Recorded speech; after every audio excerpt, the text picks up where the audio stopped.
Welcome to the Church 360 Ledger Basic Principles and Chart of Accounts webinar. I'll be your host this morning. My name is Jordan Bogart. I am a software support technician here at Concordia Technology Solutions. I've been here for a little over 5 years now. If you need to contact me, my email address is jordan.bogart@cph.org. You can also contact me at my desk phone at 314-268-1338. So a quick note for this webinar, all phones and microphones have been muted. So if you have any questions, you should see a question window in your webinar in the webinar menu. Just go ahead and type any questions you have at any point during the webinar, and myself or my assistant today, my manager, Mr. Rod Kiles, will be answering those questions here for you. So Rod is the manager here at Concordia Technology Solutions. He's been here for a very long time, and he's, again, extremely knowledgeable about all our software. So if you have any questions for Rod, feel free to email him at his email address at rod.kiles@cph.org, or give him a call at his desk phone. Okay, so what are we going to be talking about today? So just kind of give you an idea of the structure of this webinar. How it's going to work is we are going to go ahead here and we're going to, how we're going to work with this webinar today is we're going to go ahead and kind of do our review right now. Then we're going to go ahead and we're going to break into our discussion portion. There will be a brief 5-minute intermission about midway through, so count on that about 10:45 at Central Time, so here in about 45 minutes. Then we'll go ahead and get back into our discussion, and towards the end of class there will be a quiz over the content that we have covered here today. No worries, you guys are not being graded. It's just to kind of check to see if you guys are picked up kind of some of the concepts we had talked about during the training here today. And then also there'll be a Q&A session as well. And that Q&A session, of course, you don't have to hold your questions till then, but if you're the type who would like to, you can do that there. And we would be happy to answer any questions you guys might have over the content we cover here in this training. Okay, so what are we actually going to be talking about during the training? First up, we're going to cover basic accounting principles, just basically the accounting principles that Church 360 Ledger utilizes. So then we're going to go ahead and get into getting started. So we're going to briefly talk about getting logged in, navigating the site, and we're also going to talk about importing your data if you are a former Shepherd staff user who's switching over to Church 360 Ledger and kind of what you can do with that. We're also going to talk about setting up the administrative settings on the site, also setting up different books and your fiscal year. Then we're actually going to talk about building your chart of accounts. So what that's going to be is we're talking about different account types. We're also going to talk about restricted funds. We'll briefly talk about budgets as well, payees, and then we'll go ahead and get into our quiz and then our question and answer session. Well, so that's our outline of the class. Let's go ahead and get started. So I'm going to go ahead now and I'm going to turn off my webcam. There we go. And let's go ahead and get started into this. And we're actually going to start still here in the PowerPoint, and we're going to look over some basic accounting principles. So the first thing we need to understand about Church 360 Ledger, it is a fund accounting system. Now, what does that mean? Fund accounting means that each book is a separate accounting entity with its own assets, liabilities, income, and expense account. Now, a book is a set of accounts. It is unique. So kind of think of these like their own little separate companies, books. When we talk about books, really we're talking, and they're completely separate unto themselves. So usually a church is just going to have one book, but let's say you have maybe a preschool or maybe like a resale shop or a school, something that does keep its books, it does keep its accounting separate from the church, but maybe the church is still responsible for managing that accounting. That's where you might create a second book, but typically most churches are only going to need the one book. So yeah, and so these accounts are used to track funding given to an organization.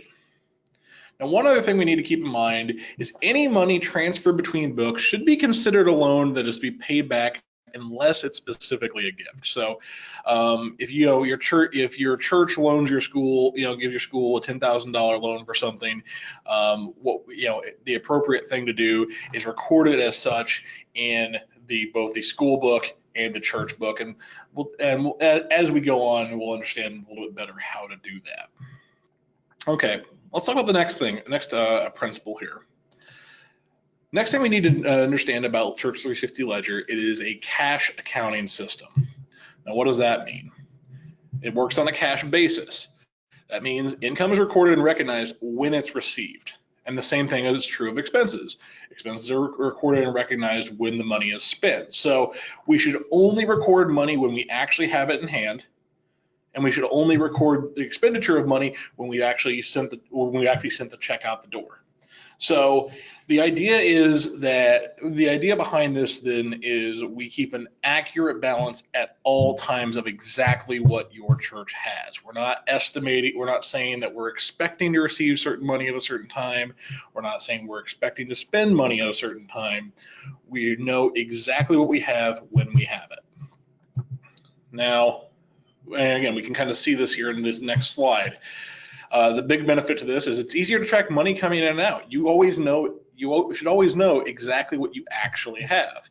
And this makes it a little bit easier to explain to your congregation and church council where everything stands. Most people in their own personal lives, I feel like, work on sort of a cash accounting basis, even if you don't recognize it as such. You only spend the money you should, in theory, you only be spending the money you have, and you should only be counting on the money you have, when you have it. And it's also safer since you want to run into cash flow problems when several accounts come due at the same time. So since you always know what you have in hand, you're not going to run into a situation where you planned out a lot of expenses all at once and all of a sudden you're still waiting on some money to come in, but then you have a bunch of things come due at once. You always know, again, what you have. All right, what's the next principle we need to talk about? That's a financier. So this is another financial principle. This consists of 12 consecutive months. A financier is always going to be 12 consecutive months. So now typically it's going to be a calendar year. So we're going to go through January 1st through December 31st. But you also have the option of using a non-calendar year too, like August the 1st through July 31st. You can really use any combination you want. But it always is going to start on the first of a month and end on the last date of the month. Now, your finance year is always referred to by the end date of the end year. So if you have a non-calendar fiscal year, like in the case of August 1st to July 31st, if my church right now had that year, we would be considered to be in our 2020 fiscal year, even though we're still in 2019 right now. That's because the end of my fiscal year would be July 31st, 2020. So you're always referring to, when you're talking about your finance year, it's always referred to by the end date of the end year. Okay. Next concept we should talk about is double or dual entry bookkeeping. The idea here is that when we talk about transactions inside of Church 360 Ledger, every single transaction will involve at least 2 accounts. Now it can involve more than that, but you're always going to have a debit and a credit, and then those debits and credits should balance out. So, for example, with this, when a deposit is made to the church, money goes not only into an asset account, which is your checking account, but it also goes to an offset account, tracking account, that shows where that money was from or what it was for. So the way I always like to explain this is we need to say where our money is going, and we need to say how our money got there. So you're always saying where the money is going, where the money is going to be ending up at, and where it's going to, and then how it got there. So that's probably the simplest way I've found to remember it. Okay, so those are the basic accounting principles you need to know to understand Church 360 Ledger. Let's go ahead next, and let's actually open up Ledger. So I'm going to move this over here. And so this is an example of a Church 360 Ledger site. Now this is our demo website for Church 360 Ledger. We just use this for demonstrations here. And when we look at this here, we're going to go ahead and we're going to talk about just kind of getting started up with Church 360 Ledger. And actually for this, what I'm going to do is I'm kind of actually going to go a little bit ahead, and I'm actually going to show what it would be like to start up a brand new Church 360 Ledger site. So first thing you're gonna do is gonna go ahead and set up my login. So I'll set up my login here. Oops, hold on. So when we set up our site, it's gonna ask you to confirm all your information here, which gets that information from what the information you give your salesperson when you purchase Church 360 Ledger. And then we're going to come to this screen. Now you have two options here when you come to this screen. Number one, if you're not coming from Shepherd Staff, if you're coming from any other accounting system or you didn't have an accounting system at all, you're going to use this option here on the left, create your first book. So you'll name your first book, and generally, because churches usually have just one book, I would recommend naming this something like General Fund or something like that. Okay. Then you can choose your starting month for your fiscal year. So basically this is saying when your fiscal year runs. So I'm going to say in this case, January to, mine's going to be a calendar fiscal year. It's going to be from January to December. Finally, you'll enter the start date for the book. Now this is the first date. This is the date where your initial balances are going to be set to, and you can't create any transactions prior to this date. It's usually a good idea to make this the first date of whatever your fiscal year is. Okay, so that's where you would start at. Now, I'm not going to continue from here though. I'm actually going to go over to the import your Shepherd Staff finance database. Now, there's kind of two paths that it can happen here when you import your Shepherd Staff finance database.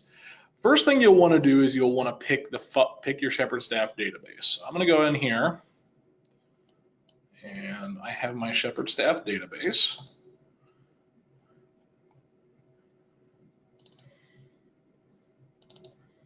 And let's see here.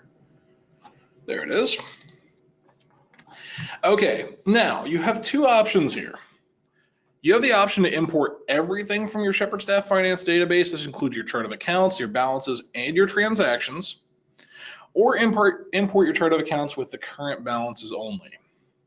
Now, ideally, you want to be able to use that first option. The first option is going to, like I said, it's going to bring in all your transactions, and you can pick up right where you left off. But more typically, you're actually going to need to choose the second option here. Import chart of account with current balances only. Now, why is that? I'm going to click submit here and just see if it'll let me do that. First off, to do the transactions. And you can see it's uploading here in the bottom left corner. Now, the reason it might not let you upload your transactions to is if you have dedicated accounts in Shepherd Staff, because there's not dedicated accounts inside of Church 360 Ledger. There's a similar concept called restricted funds, but it's not a direct parallel. So if you have that, or if you have standalone equity accounts, you cannot import your transactions from Shepherd Staff. You would only be able to import your current balances. So that's something to keep in mind here. And then you're still going to now. If you import just your balances, you're still going to get your entire chart. You're still going to get your chart of accounts. And the other thing that's going to happen is if you have those dedicated accounts, you're going to get the opportunity to go through and actually take your dedicated accounts and assign them to an asset account. Now we'll talk about more why you do that here in just a little bit when we get into building our chart of accounts. But that's kind of our way of letting you still have dedicated accounts in some way, but we're going to kind of switch them to restricted funds instead. So it's importing the transactions over here, but we'll go ahead here and go back over to our demo site. So now when we look at this here, we went ahead, we've imported our data, and we're on the demo site now. So let's go ahead and take a look. Go ahead and take a look through the general settings. Well, actually, one more thing. Sorry, I'm going to go ahead and close out here. log out really quick. So this is your normal login screen you'll see for Church 360 Ledger. This is where you'll just put in your email address and your password. And if you ever forget your password at any point, it's no trouble. Just come down here to the bottom left corner of the page, click Forgot Your Password, and fill in the email address that you log in with. And then what'll happen is our system will send you out a email with password reset instructions so you can reset your password and you can get into Church 360 Ledger. There's also a didn't get unlock instructions. So if you're setting up your site and for some reason you didn't get your setup email, you can also fill in this email here, and we'll go ahead and we'll send you another invite message. Okay, I'm going to go ahead and sign back in though. Oh, maybe I will.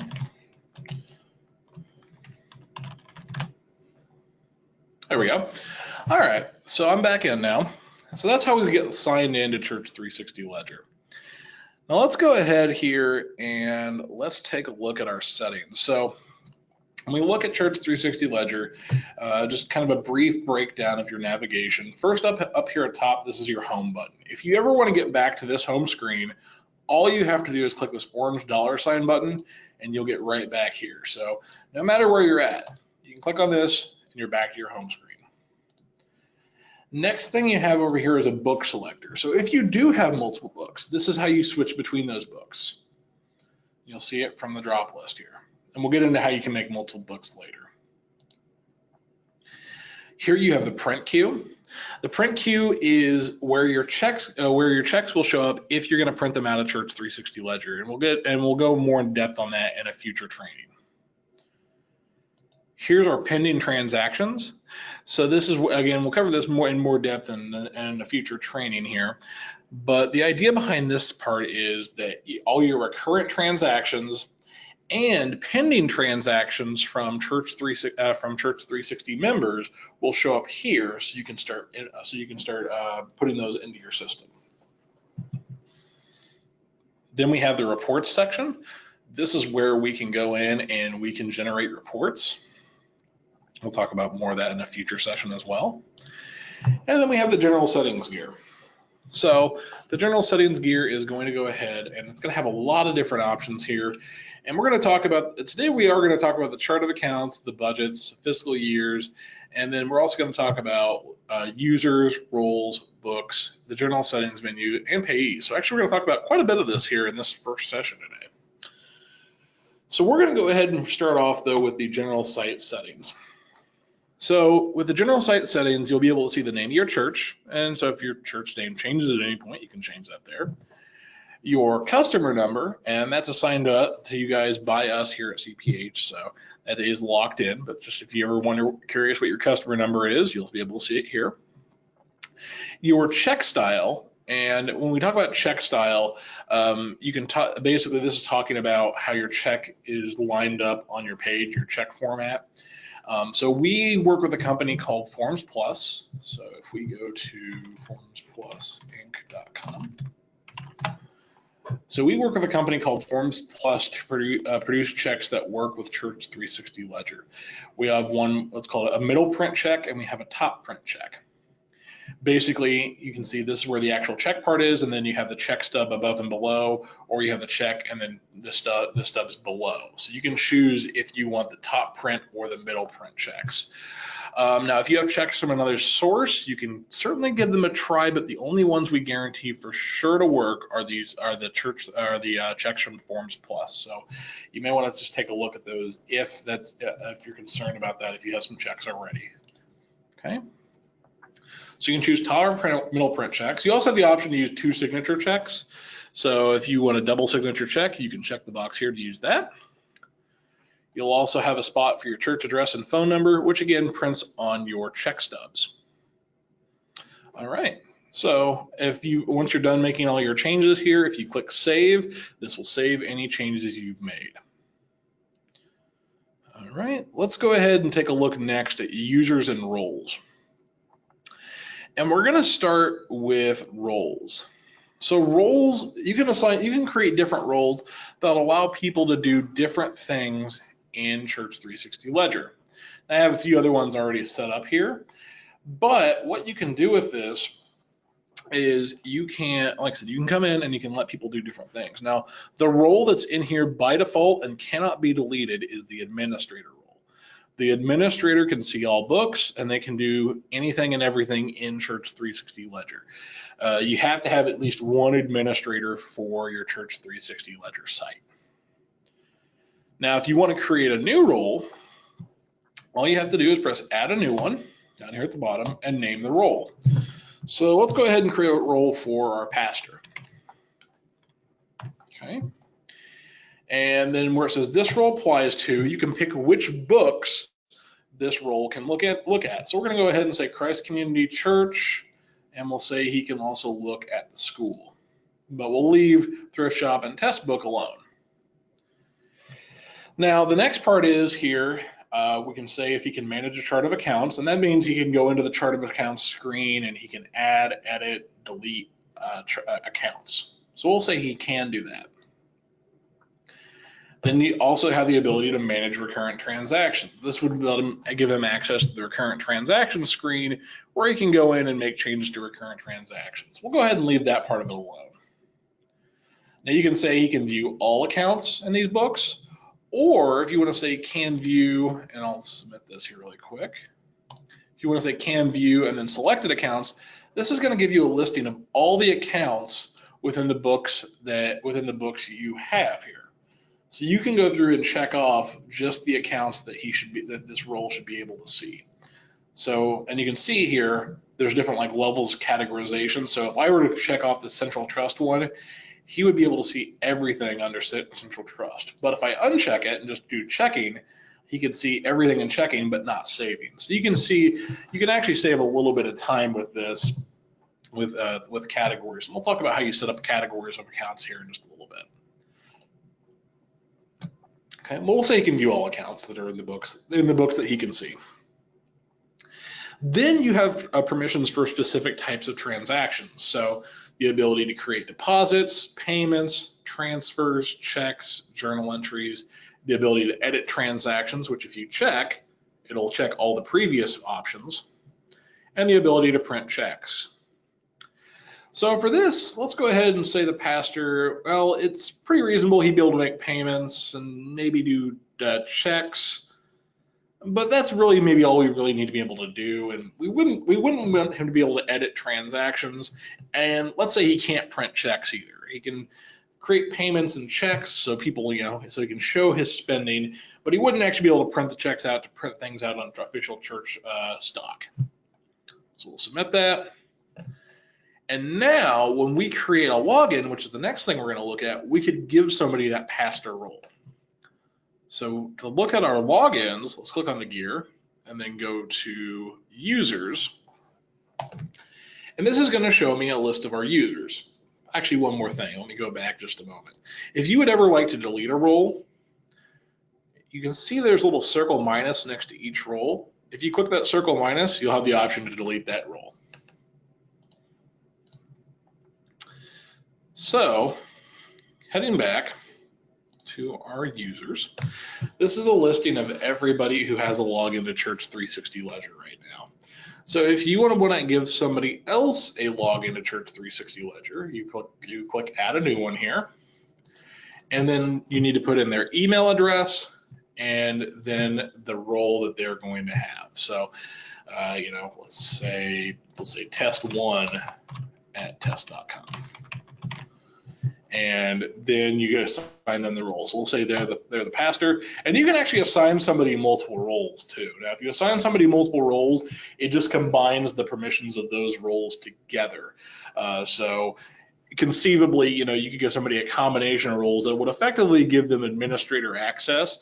But it can sometimes be helpful to give somebody a combination of roles instead of crafting a whole new role for them instead. So just something to keep in mind with that. So we'll give them the pastor role, click submit. Whoops, actually need to give them a role. and then click submit. What's going to happen then is the system then is going to send out an email to this email address with an invitation to join Church 360 Ledger. If the person clicks on that email, they'll have the ability to set up their password and then get logged into Church 360 Ledger and get to work on that. So that's how we can go in and add new users. And again, same idea for deleting people. Just click the circle minus and then delete, and that's going to take that away. Oops. No, I say that, but then it's not doing that. But that's another thing we can do here. One more thing we can point out. So on somebody who has, you send out the invitation, let's say they lose the invitation, you can always come in here and click resend invitation, and it will send them a new invite to Church 360 Ledger. You can also come in here and change somebody's role as well. And the same concept actually applies to the roles section. If you need to edit a role, just simply click on the role and you can change anything you want about it. So that's how logins and roles work in Church 360 Ledger. Okay. Now next up, let's go ahead here and let's take a look at books. So, as I mentioned, most churches are probably really only going to need the one book. It's just, it's not very common that a church would have multiple books, but again, it can happen. And again, it happens in the cases of things like having a preschool, having a resale shop, having some other ministry that has a separate set of books for accounting effectively that you're keeping, that the church is helping them keep track of. But again, the church is not directly financially responsible for that group.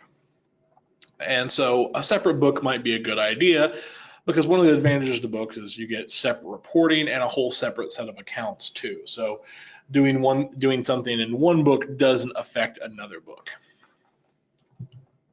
So if you ever want to add a new book, click add a new one, and then you'll put in the name of the book. So we'll say, for example, food pantry. We're gonna have a book for our food pantry. Next thing you'll do is you'll pick a starting month for that. So it's just like setting up a book when we were setting up Church 360 Ledger, when we started up our site for the first time. You'll pick a starting month for your fiscal year. We'll have this run from January. This also means that you can have books that run on different fiscal years here too. That's certainly a possibility as well. The other thing you can do here is you can change the starting date of the book. And again, typically it's a good idea to have the starting date of your book match up with the first day of the month for your starting month for your fiscal year. So that way you can put in beginning balances for your year. After you set up everything, click submit, and then you have a new book. You can see it right there. When you go into that new book, you can see there's nothing there because we haven't added any accounts or transactions yet.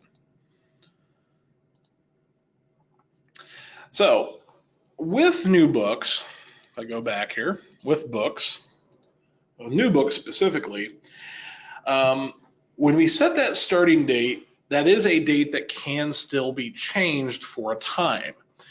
Now, you can go in and change that starting date as you need up until the time you do your first bank account reconciliation on that book. Once you do your first bank account reconciliation and save it, that's it. You can no longer change the starting date of that book. So you want to be careful when you start doing your bank account reconciliation, because once you start that, you can't go. Once you save that first one, you can't go back and change your beginning date. So approach that with caution. All right, so the next thing up I'd like to talk about is the fiscal years. So the fiscal year screen shows us our different fiscal years here, and we can also change when our fiscal year runs from. So when we talk about our fiscal year, again, we're saying, a 12-month span that we're keeping our books. Now, there's a few things that happen with a fiscal year that are important. So at the end of each fiscal year, your income and expense accounts do revert back to zero. We'll talk about more of that when we get to the chart of accounts section of this training. But that's one of the major things that happen. Also, the ending balances of one fiscal year for any accounts that do carry over, like assets and liabilities, any of those ending balances become the beginning balance for your next fiscal year. So that's also something important to keep in mind. Now, when we look at our fiscal year screen, it's going to show us up top what our current fiscal year is, and it's going to have the ability to change the starting month of the next fiscal year.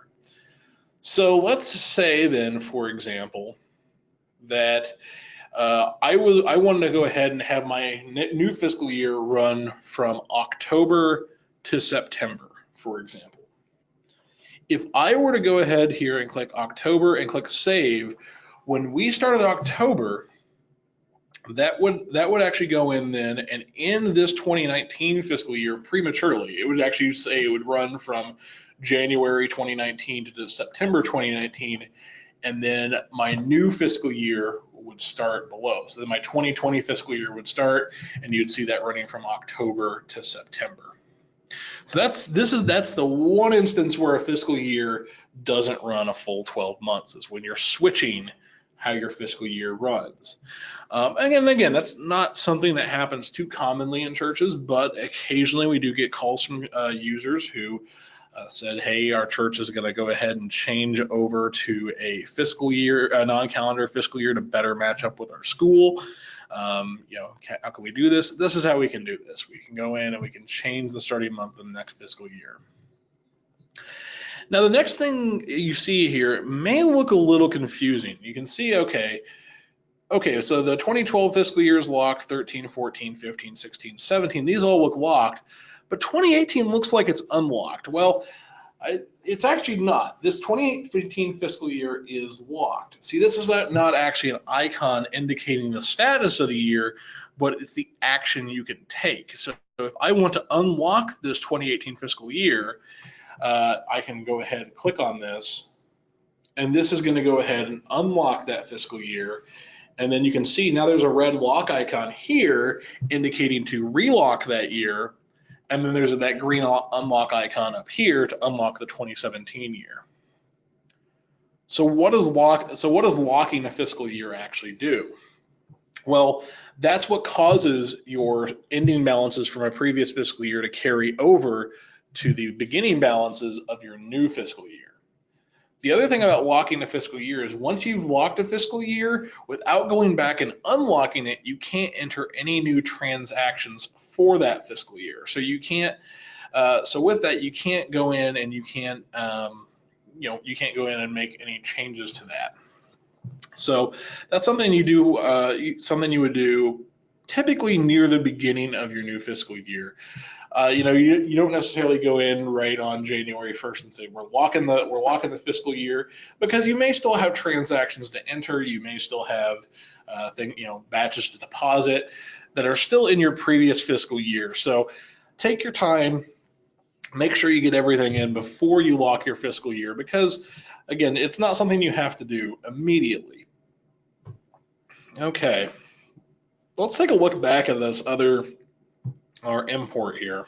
Now, over on the import, you can see actually everything's uploaded. You'll see everything here. If I click load your ledger now, everything I had from my Shepherd staff actually did import in. Now, this is because that database I was using did not have any dedicated accounts in it. Now, so dedicated or equity accounts. And equity accounts also stop the import from happening, not the import from happening, but the transactions from importing into your into Church 360 Ledger.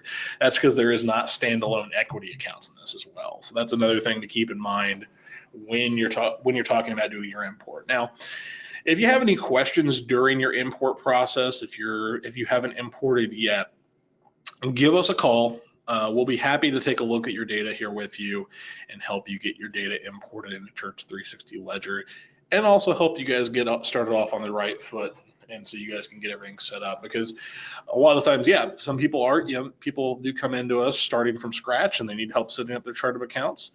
which is what we're going to talk about here in our next session, or not next session, but our next section.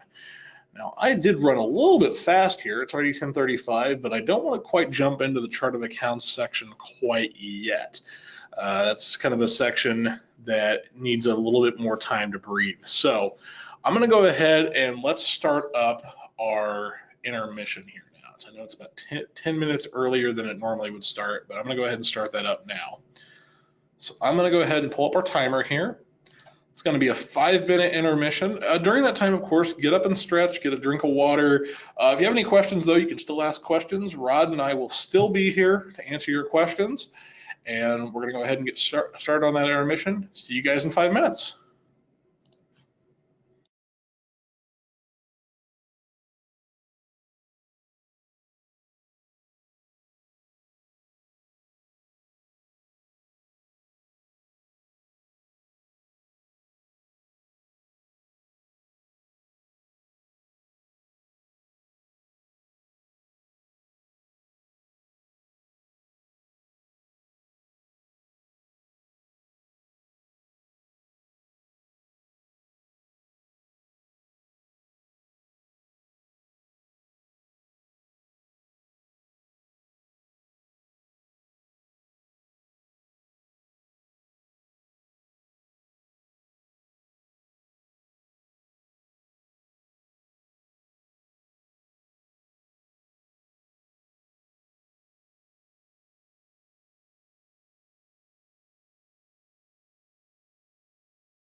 Okay, so that brings us to the end of our intermission.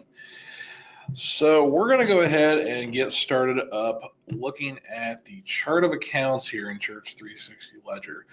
Now we did have a question here during the break about about the equity accounts and dedicated fund accounts. It's actually not that there's not any dedicated fund accounts. It's just they're called restricted accounts, and they work a little bit differently. If you're, for example, a Shepherd Staff user, they work a little bit differently than the dedicated accounts do in Shepherd Staff, but they accomplish a similar purpose. As for the equity is calculated in the background automatically. So with that, we don't have separate equity accounts in the system. So we'll go ahead and talk about the building our chart of accounts here inside of Church 360 Ledger. So let's go ahead and go back to the PowerPoint for just a minute, and we're going to talk about the different accounts here for the chart of accounts. So starting up here, let's talk about the asset accounts. Asset accounts, first off, are what your congregation owns. There's there's kind of two different ways we look at asset accounts. We talk about current assets and we talk about fixed assets. So current assets are things like money in your checking and savings accounts, certificates of deposit or CDs, and stocks, things that that either already are cash or can very quickly be turned into cash. Fixed assets are things like your buildings, land, equipment, vehicles, anything like that. Things your church owns but can't quickly or readily be turned into money without some turnaround time. So let's look at setting up assets in our chart of accounts. So let me go ahead and just switch back over here to Ledger. And so to get to our chart of accounts, we're going to click on the gear in the top right corner of the page, and we're going to click Chart of Accounts. Now, in the Chart of Accounts screen, this is a chart of accounts here in our demo page. Of course, it's already been set up. We already have some categories. We already have some accounts. Let's go ahead and set up a new account though. So we're in the assets section here. If we scroll down, we have two options: the ability to add a new account and add a new category. So let's go ahead and just add a new account.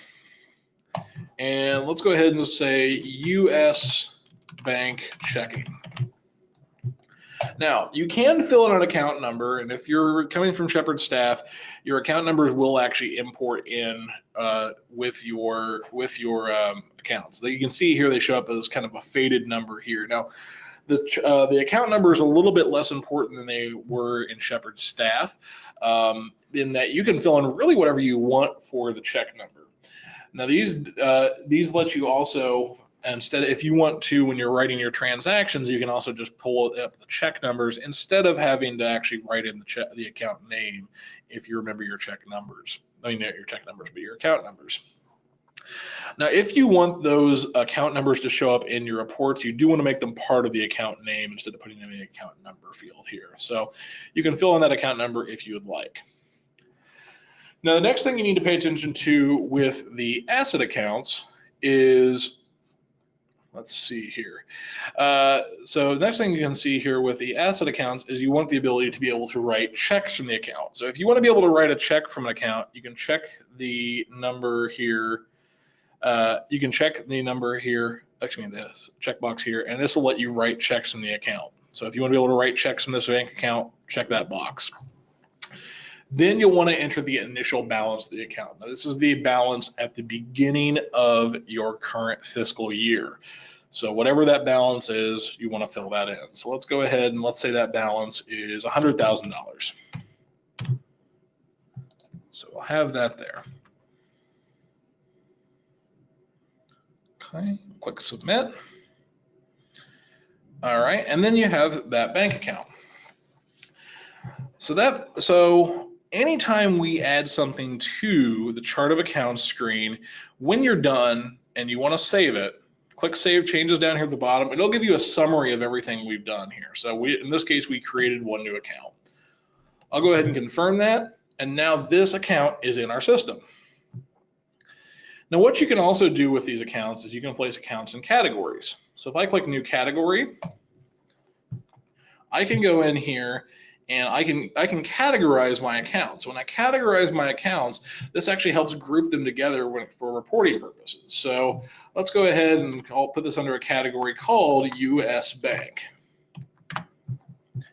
So I have a US Bank category now. So I can come in here, I can drag this account around, and if I pull it to the right, you can see it kind of indents in. This puts the US Bank checking under the US Bank category.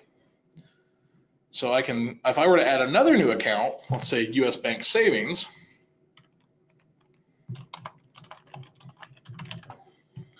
and we'll go ahead and say it has a balance of $50,000. I could drag that under the US Bank category, and you would see then I have the US Bank checking for $100,000. I have the US Bank Savings for $50,000, and under that US Bank category, I have $150,000. So this will help us later when it comes to doing reports. Now you can place categories under categories. So you can see here, like I have Central Trust Checking, Central Trust Checking. So this is category, account. But you can't place an account under another account, except for the case of restricted funds, which is the next thing we're going to go ahead and talk about here. So let's pull up our PowerPoint again here. So what are restricted funds? Restricted funds is money reserved for a specific purpose. The restricted funds themselves are not budgeted, and the balances for these accounts carry over to the new year. The balances for your restricted funds are held in an asset account. So this allows us to kind of earmark money and put it off to the side within your bank account. So let's go back to Ledger. So let's say, for example, that we are going to go ahead and we have a special fund for VBS where we've earmarked money and put it off to the side. If I click New Restricted Fund next to US Bank Checking, this lets me create a restricted fund. So we'll call this restricted fund VBS. Now, when I create that restricted fund, you can see that that two accounts are actually created here. We have VBS, and then we have unrestricted US Bank Checking. So when you create your first restricted fund under an asset account, it creates the unrestricted portion of that bank account. So what it's saying here is right now we have no money earmarked for VBS, and we have $100,000 that is not restricted in this bank account. So we'll save our balance, save our changes. So then through transactions, we can transfer money from the unrestricted portion into the VBS portion of our bank account, That's the restricted money. That's the money that's earmarked for your VBS. So again, if you're coming from Shepherd Staff, this is a similar concept to the dedicated accounts. This is just directly tying those restricted funds to the bank account itself. It's not something that is actually kind of loose on its own. There's a direct tie to the bank account here, showing you this is where the money is coming from. All right, so that's the idea behind restricted funds. Let's go ahead now and let's go forward here with our liabilities. So what are liabilities? Well, liabilities, if we pull up our PowerPoint here, liabilities are amounts that our church owes. And again, we can break liabilities down into two categories: short-term debt and long-term debt. So short-term debt is things like payroll taxes, healthcare savings accounts, offerings to other congregations. If you're kind of taking some money in for another church and you're going to pay it back out, that's short-term debt. Other things you might use this for is things like if your church has a credit card, you might create a liability account to pay offset your transactions with a liability for the month until the point you get in and you go actually pay that liability off. Then there's also long-term debt for things like mortgages, loans, or car loans, things that are going to be paid off over time versus things that, so basically kind of things that are paid off, by the end of the month versus, or after a short period of time versus things that are going to be paid off in a series of multiple payments. All right, so that's liabilities. Let's go back over to ledger. So you can see we already have some liability accounts here. You can see we have some short-term liabilities and we have some long-term liabilities, like loans for a vehicle here, or loans for your organ, and then you have the different withholdings you might have for your payroll. So building a liability account is a lot like building an asset account. We click New Account, and then when we pick New Account, we go ahead and we put in a name for that account. So let's go ahead and we'll say U.S. Bank. I'm sticking with U.S. Bank here, credit card. Again, you can put an account number if you wish, and then you'll put in the initial balance.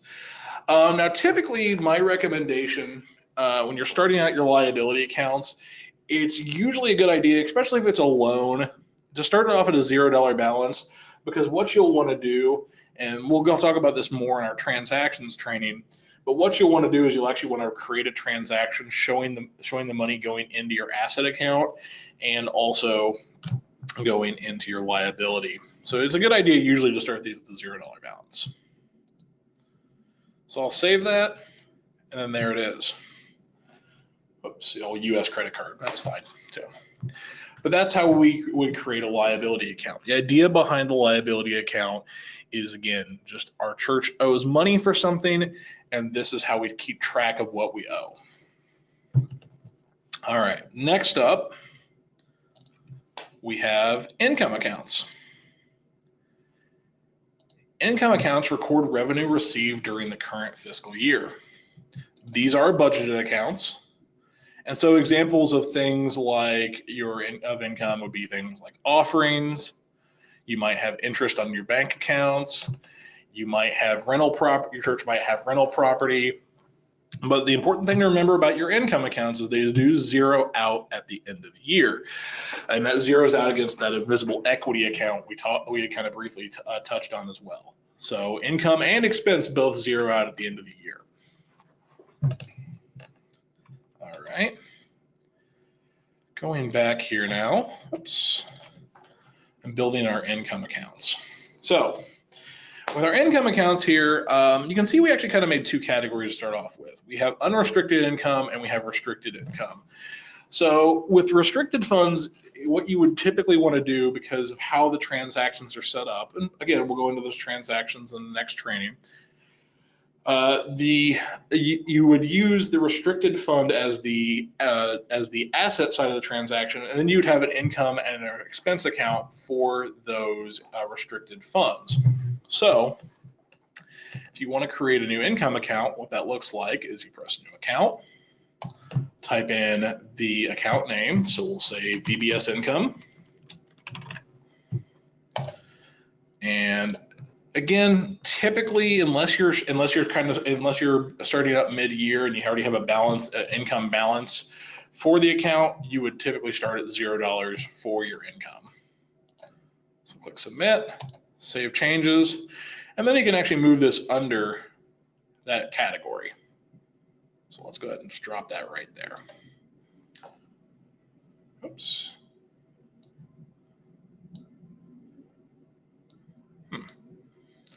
And save our changes. There it is. Oh, that's interesting. We have two VBS incomes. Okay, so we deactivated that. Now, that's another thing I want to show with accounts here. If you ever want to get rid of an account, so you kind of have two things you can do.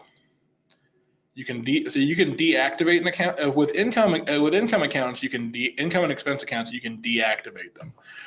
A deactivated account is still in your system, but it can no longer be used for transactions. Now you can always reactivate an account later if you guys decide you do want to go back and use that.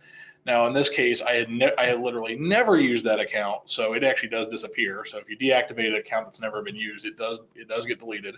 But if I were to deactivate the scholarship fund, for example, you can see it gets a little circle with a slash through it, showing that it's inactive. And if you want to reactivate it, just click active again, and that will go ahead and make that account active. All right. Next up, we have expense accounts. So expense is just kind of the other side of the coin for income. This is just expanding upon how money is spent. Again, these are budgeted accounts. So you're going to have things like salaries, materials for church programs, office supplies, utilities, postage. Yeah, you're going to have just a ton of, your church is going to have a lot of different expenses. And again, just like income accounts, those zero out at the end of the year. So with that in mind, we go back here to our expenses. Refresh my page here. Go to expenses, and you can see our expense accounts here. Now we have, again, typically a church is going to have, of types of accounts, you're going to have probably the most expense accounts, just because there's a lot of different things your church is going to spend money on. Can you deactivate an account that has been used? Yes, we showed that here. So if you click on, for example, this office expense and click deactivate, you can see that account is deactivated now. And we have used it because we had to have a balance in it, as you can see.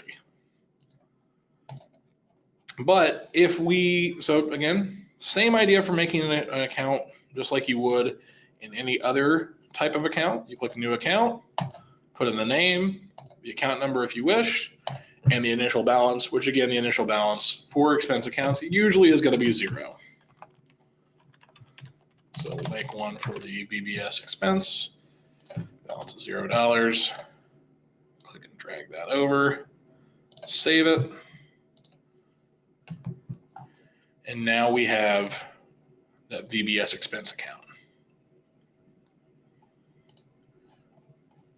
Okay, so that's building our chart of accounts. So you're going to go, so when you're just getting set up, basically that's what we're going to do is, and I would recommend kind of setting it up in the order of set up your bank accounts first, then go through, set up your income and expense accounts, and set up your liabilities after that. But the bank accounts are going to be kind of the bedrock of this. It's going to make sure we have everything set up from there. So that's the idea of building our chart of accounts.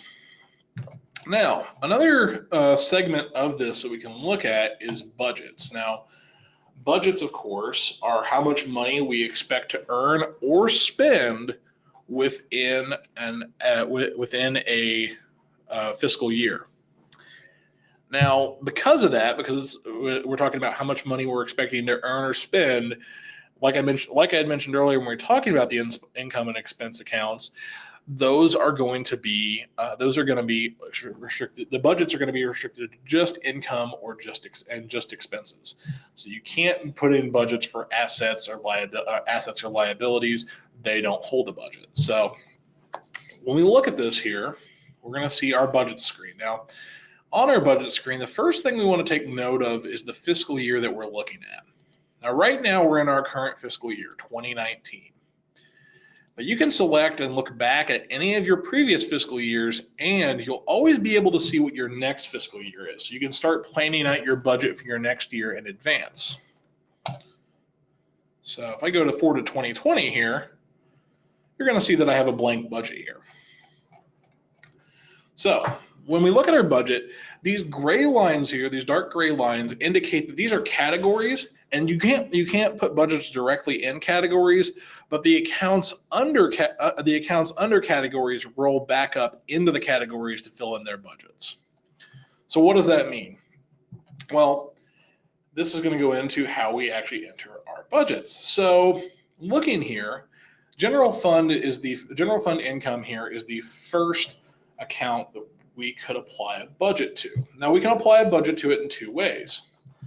Now, if we just have sort of a broad idea of how much money we're expecting to earn in this account, we just have a total figure for the year.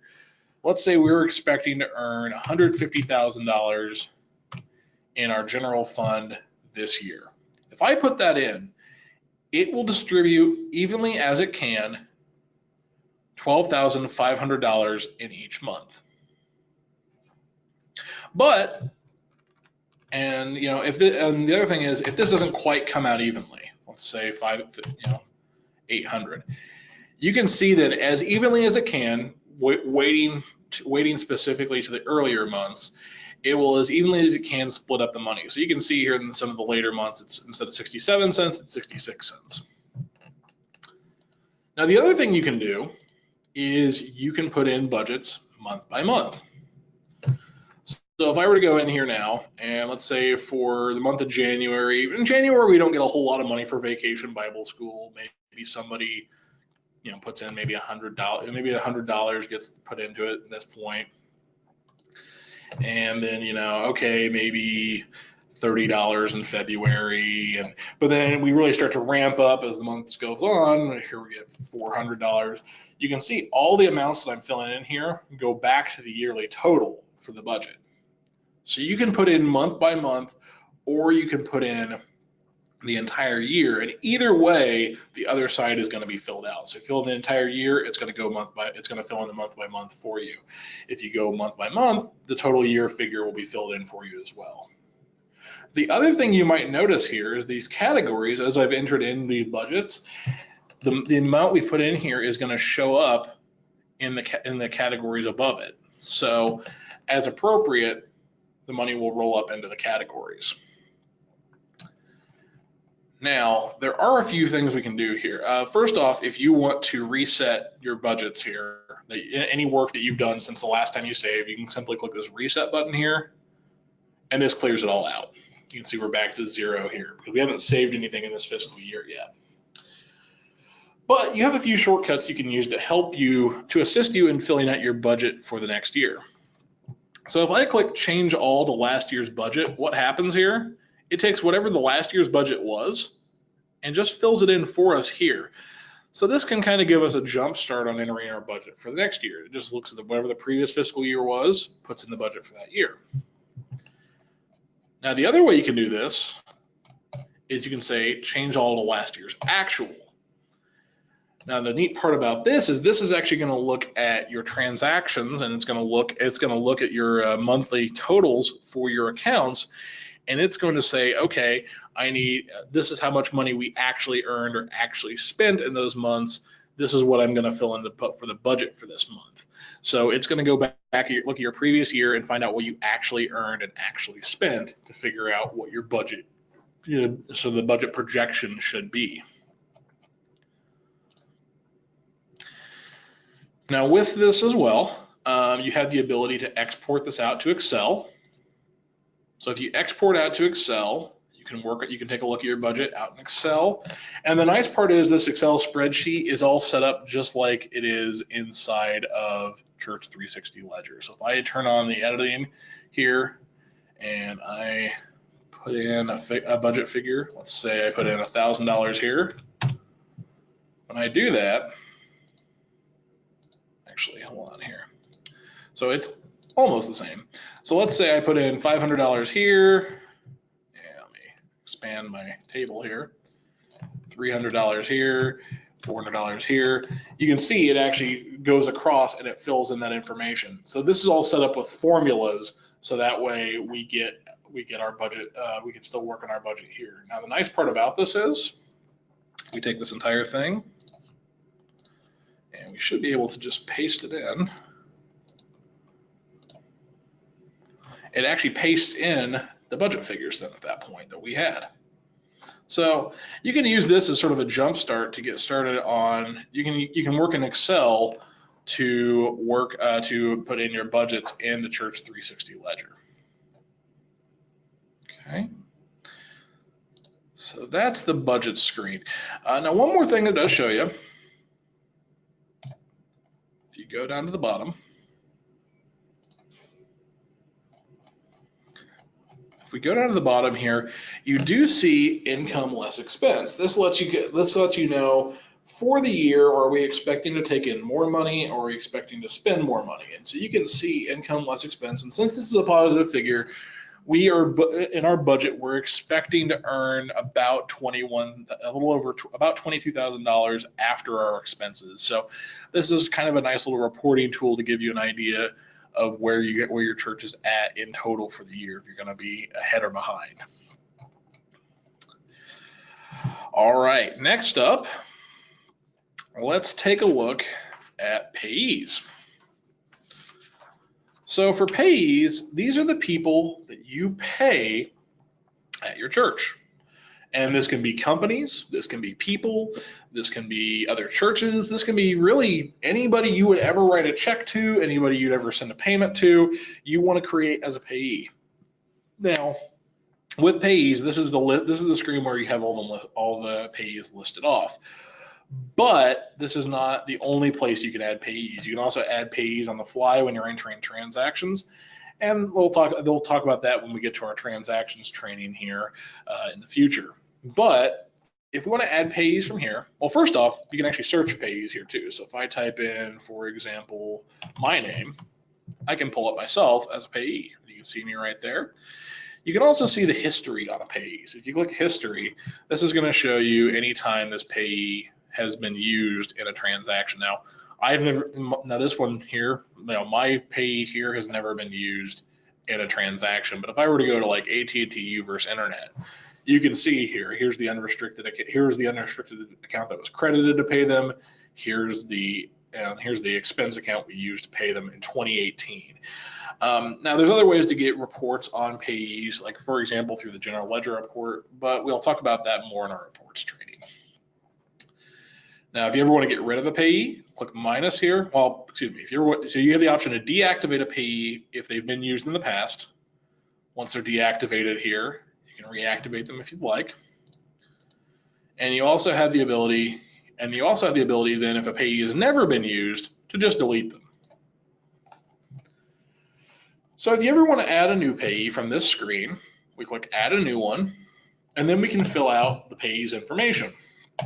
So for example here, if it's a person, you would fill out their first and last name. But if it's a company, you just fill out the company name. So you can fill in either one you want. So we'll add me back in. So we'll say Bogart. And I don't need to fill in the company because, again, the company I'm not from a company. I'm just the original person here. And let's go ahead and put in the address. We'll put in the address for Concordia Publishing House. So 3558 Jefferson Avenue, St. Louis, Missouri 63118. And then the phone number here, whatever phone number you'd want here, we'll go ahead and put in our support line number. Why not? 800-346-6120. And then you can also put in any notes you might want to include about that payee as well. So you might say like, if it's a particular contact at a company or something like that, or some way you know them, you can put in notes about them. Click submit, and now that payee is added to the system. So that is payees. Okay, so that is the content we have for our initial training here for Church 360 Ledger. Let's go ahead now and let's go back to our PowerPoint, and we have our quiz. All right, so how the quiz is going to work is you are going to see here a question appear. You will just go ahead and answer that question as best you can. Remember, you're not being graded, so there's no pressure. And so I'm going to go ahead and bring up the question here on the screen and just answer that the best you can. And let's go ahead and get started on that. So first up, what type of account is used to create bank accounts? Either A, asset, B, restricted fund, or C, income. So go ahead here. I've launched the poll now, so just go ahead and answer that best you can. I'll give everyone some time to get that answered. What type of account is used to create a bank account? Is that an asset account, a restricted fund, or an income account?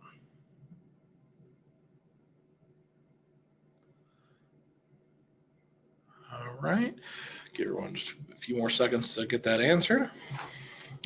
All right, I'm gonna go ahead and close the poll. Okay, so we had a unanimous answer from everybody here.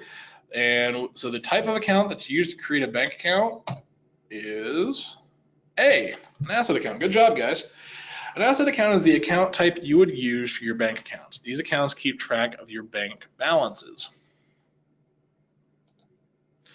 All right, next up, this is a multiple choice question here now. If your church takes out a loan, what type of account should you create? Is that going to be an expense account, an income account, or a liability account? If your church takes out a loan, what type of account should you create? An expense account, an income account, or a liability account?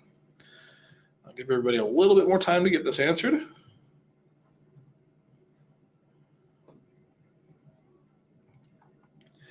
Expense, income, or liability? What type of account would you use this?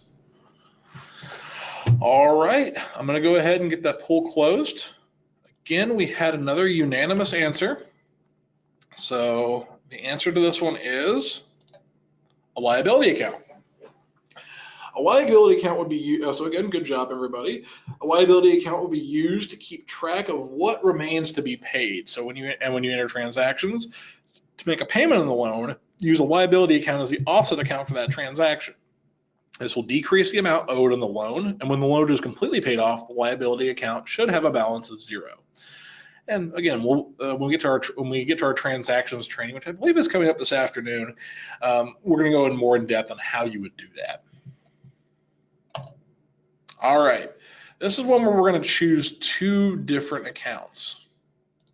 So select the 2 types of accounts that can have budgets assigned to them. So go ahead and pick those accounts. What type of accounts can have budgets applied to them? So I'll give everybody some time to get this answer here. Looks like we are moving along pretty well. The 2 types of accounts that can have budgets assigned to them. Give everyone just a few more seconds to get this answered.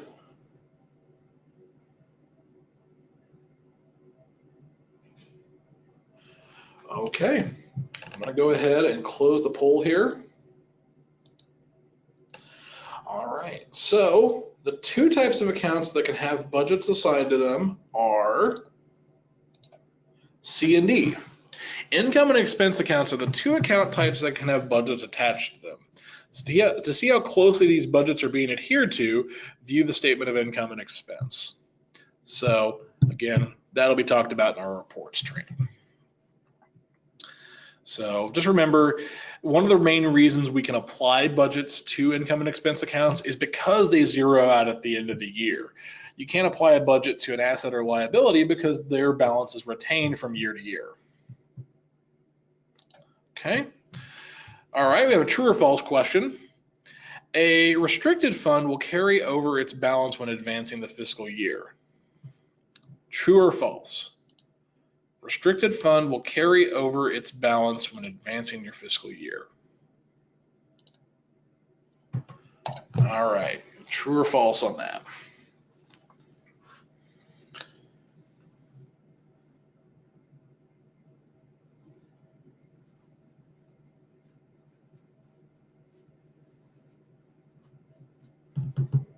All right, we got a pretty quick set of answers here. I'm going to go ahead and close out the poll. Looks like most everybody has answered. And the answer to that is true. Again, a unanimous answer here, guys. Good job. A restricted fund will carry its balance into the new fiscal year whenever the fiscal year is closed. That's because the restricted fund is part of the asset account. All right, last question up. The balance in the restricted fund is stored in an asset account, which I might as well I just a little bit spoiled that for you guys, so I apologize here. The balance in a restricted fund is stored in an asset account. True or false?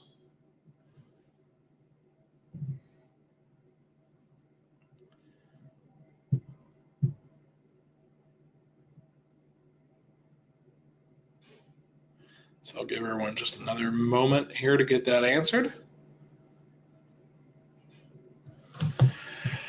All right, let's go ahead and close that out.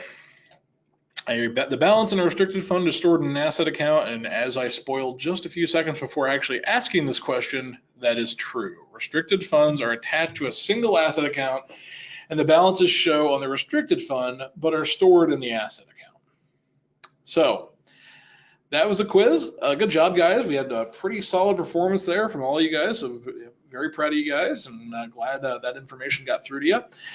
Let's go ahead now. Let's open it up to any questions you guys have. Of course, you could ask any questions you had through the course of the webinar itself.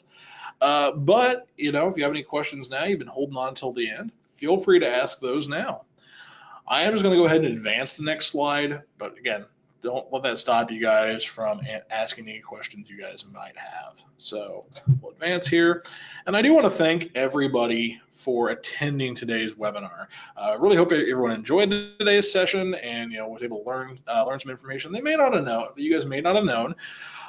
Again, if you guys do have any other questions beyond this webinar, if you don't get the questions asked here for whatever reason, you can give us a call at our support line number, which is 800-346-6120, or you can also email us at our support inbox, which is support@cts.cph.org.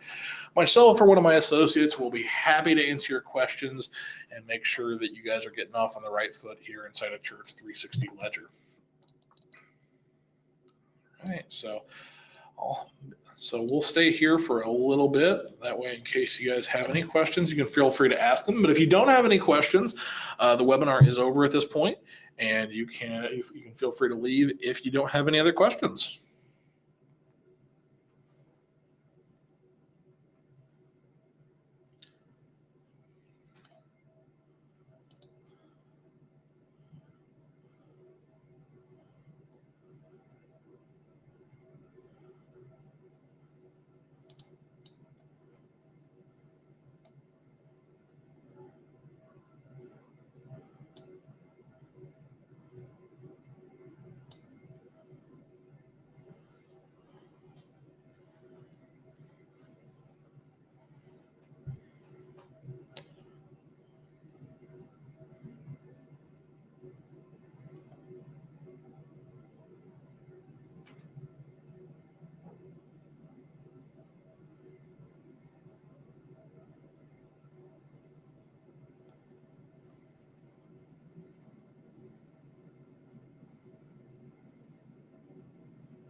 Looks like it's clearing out here. Give everyone another minute or two to ask any questions you guys might have.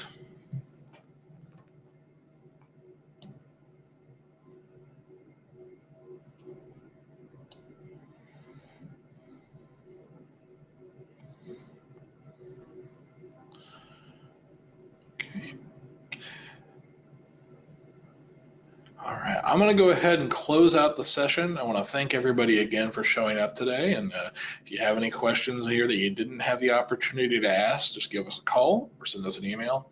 We will be happy to answer any questions you guys might have. You guys have a great day.